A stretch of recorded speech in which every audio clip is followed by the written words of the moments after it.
Timnas Indonesia kembali menjadi tulang punggung ASEAN usai gilas Timnas Afghanistan U17.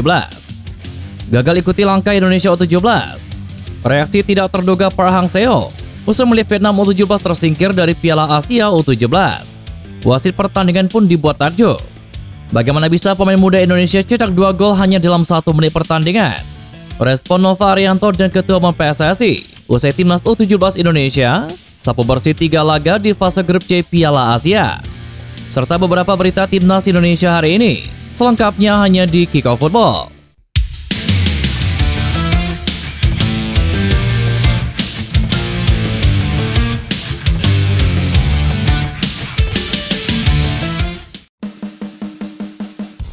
Timnas Indonesia lagi-lagi menjadi tulang punggung sepak bola Asia Tenggara di kancah internasional. Terkini tim Merah Putih dipastikan lolos sendirian ke Piala Dunia U17 2025. Timnas Indonesia U17 jadi satu-satunya wakil ASEAN di Piala Dunia U17 2025 Qatar setelah Vietnam resmi tersingkir pada Kamis malam tadi. Vietnam yang di atas kertas masih bisa lolos, harus puas finish sebagai juru kunci grup B Piala Asia U17 setelah hanya bermain imbang 1-1 dengan Uni Emirat Arab. Dua tim yang akhirnya lolos ke perempat final Piala Asia U17 sekaligus putaran final Piala Dunia U17 adalah Jepang dan Uni Emirat Arab yang masing-masing mengoleksi 4 poin, sementara Australia tetapi unggul selisih gol.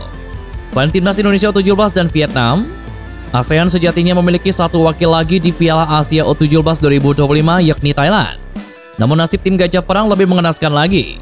Mereka dipastikan finish di posisi buncit grup A tanpa poin, alias selalu kalah saat berhadapan dengan Uzbekistan dan Arab Saudi yang finish 2 besar, serta dengan Cina. Timnas Indonesia U17 yang sudah meraih tiket ke fase gugur Piala Asia U17 dan kepastian melaju ke Piala Dunia U17 2025 melandani Afghanistan pada matchday ketiga fase grup. Berbanding terbalik dengan Indonesia, Afghanistan justru sudah dipastikan menjadi juru kunci dan tidak punya peluang melangkah ke perempat final Piala Asia U17 dan merebut tiket Piala Dunia U17. Nova Arianto merasa bersyukur para pemain Timnas Indonesia U17 bisa menjaga fokus dan berupaya tampil optimal saat menghadapi Afghanistan. Nova melihat Afghanistan yang bermain tanpa beban bisa memberikan perlawanan kepada anak asuhannya. Timnas Indonesia U17 baru bisa mencetak gol ketika pertandingan memasuki masa injury time babak kedua. Fadli Alberto membobol gawang Afghanistan pada menit keempat injury time, disusul Zahabi Goli 2 menit berselang. Yang pertama-tama pastinya saya terima kasih kepada pemain atas kerja kerasnya. Dan memang ini sudah kita antisipasi. Secara Afghanistan sudah tidak punya peluang, jadi Afghanistan bisa bermain dengan lepas. Dan saya lihat Afghanistan bisa bermain baik hari ini. Tetapi saya bersyukur, secara fokus pemain, tetap fokus sampai menit akhir. Dan kita bersyukur kita bisa cetak gol di menit-menit terakhir, kata Nova Arianto. Dengan kemenangan atas Afghanistan, Timnas Indonesia U17 berada di puncak klasemen grup C. Skuad Garuda Asia mengoleksi 9 poin, atau unggul 3 poin atas Korea Selatan yang menjadi runner-up. Usai kemenangan skuad Garuda Muda atas Afghanistan U17 tadi malam, Ketum PSSI Erick Thohir langsung memberikan respon begini. Ketum PSSI Erick Thohir bangga atas prestasi Indonesia menjadi satu-satunya tim Asia Tenggara yang lolos ke perempat final Piala Asia U17 2025 dan sekaligus lolos ke Piala Dunia U17.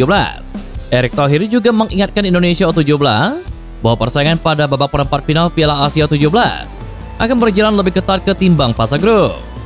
Kemenangan atas Afghanistan memastikan Timnas U17 menjadi satu-satunya tim di Asia Tenggara yang lolos ke babak 8 besar Piala Asia U17. Kita terus berikan yang terbaik untuk Merah Putih. Persaingan di babak 8 besar akan lebih tinggi.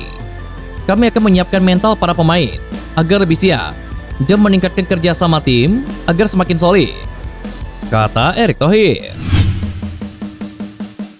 Wasit asal India, Venkatesh Ramachandran, tidak bisa menutupi rasa kagumnya kepada Timnas Indonesia U17 saat berhasil menaklukkan Afghanistan di laga pamungkas Piala Asia U17 tadi malam.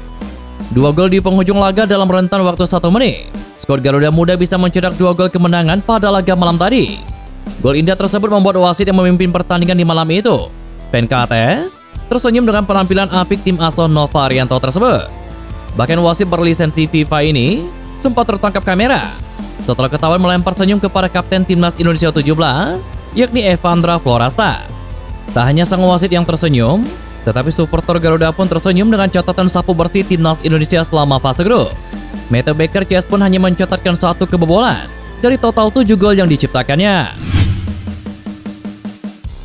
Media Korea Selatan menyoroti keberhasilan negaranya untuk menemani timnas Indonesia U17 lolos ke Piala Dunia U17. Kepastian itu setelah timnas Korea Selatan U17 mengalahkan Yaman pada pertandingan terakhir grup C Piala Asia U17. Korea Selatan akan menemani timnas Indonesia U17 sebagai juara grup C ke babak perempat final Piala Asia dan juga Piala Dunia U17. Setelah mengetahui negaranya menemani timnas Indonesia U17 ke Piala Dunia, salah satu media Korea Selatan Sport Chosun ikut bereaksi. Media Korea Selatan itu mengungkit kekalahan negaranya dari Garuda Asia. Mereka menyebut Indonesia U17 kualitasnya lebih rendah dari Korea Selatan. Korea Selatan yang pada laga perdana di babak penyisihan grup kalah dari Indonesia yang dinilai memiliki kekuatan 1 tingkat lebih rendah, bangkit dengan 2 kemenangan beruntun, yakni atas Afghanistan dan juga Yaman.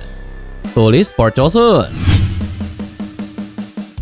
Presiden Asosiasi Sepak Bola Korea Selatan, Chung Mong-gyu, resmi menunjuk Shin Tae-yong dan juga Park Hang-seo sebagai wakilnya pada Rabu kemarin.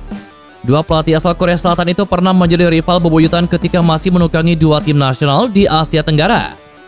Shin Tae-yong bersama timnas Indonesia, sedangkan Park Hang-seo melatih timnas Vietnam. Ditunjuknya Shin Tae-yong dan Park Hang-seo menjadi wakil presiden KFA dianggap sebagai angin segar bagi sepak bola Korea Selatan. Hal ini tidak lepas dari kontribusi keduanya di sepak bola Asia Tenggara, khususnya bagi timnas Indonesia maupun timnas Vietnam. Sejumlah media asal negeri ginseng berharap keduanya bisa memberikan warna baru bagi sepak bola Korea Selatan di tengah krisis. Baik Park Hang-seo maupun Shin Tae-yong merupakan simbol peningkatan status sepak bola Korea di Asia dan juga merupakan pakar yang telah mengalami berbagai macam kesulitan. Tulis Korea Daily. Namun media yang sama juga khawatir Shin Tae-yong dan Park Hang-seo hanya menjadi tameng bagi Chung Mong-gyu. Pasalnya KFA kerap menggunakan nama tenar untuk menjadi penolong di tengah krisis dan kritik di bawah kepemimpinan Chung Mong-gyu. Korea Daily meyakini bahwa skeptisisme penggemar terhadap KFA di tangan Chung Mong-gyu masih besar. Di masa lalu semakin besar nama tenar pensiun dini tanpa sempat menunjukkan diri bersama KFA. Bek Go Ahead Eagles dan timnas Indonesia Dean James dipastikan akan absen lama untuk memulihkan cederanya. Dia mengaku terpukul dengan kondisi tersebut.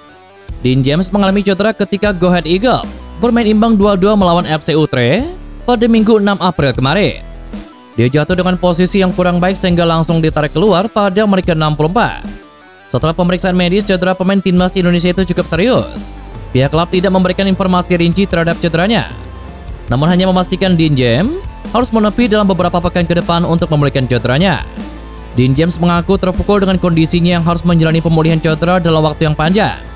Namun dia memiliki tekad yang kuat untuk pulih dari cedera secepatnya agar bisa kembali berjuang bersama Go Ahead Eagles.